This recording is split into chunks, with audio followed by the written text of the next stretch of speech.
opting out. You got, I think, till 4 o'clock tomorrow to opt out in football.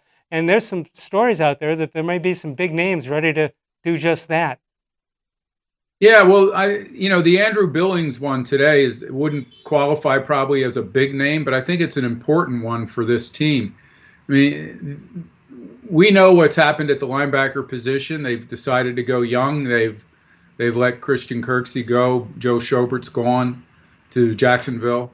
Billings was a big part, I think, of what they would hope to accomplish in run defense. So, not to say that they can't replace him, but that's one of the areas that I think people will be looking at now You know, as one a thing, vulnerability in this one defense. one thing I was thinking about last night with Odell Beckham Jr. Coming. Now we found out what he said actually was said maybe 2-3 weeks ago. But if it was not said then, and it was kind of new information, there might have been some thought that he was going to opt out. But that's been squashed today, as far as I know.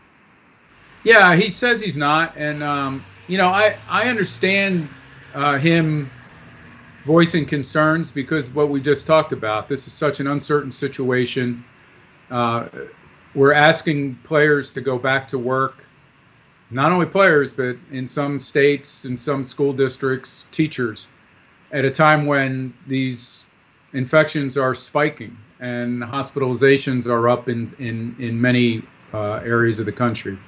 So I understand what he's saying by what he's saying. If I were the Browns, I guess I would have a little concern that a guy who felt that way as recently as 2-3 weeks ago might have more second thoughts about this. Right. And not that I expect him by Thursday to opt out, but just you wonder how committed some guys are going to be once they get into this regular season if they do see teammates start to test positive for this.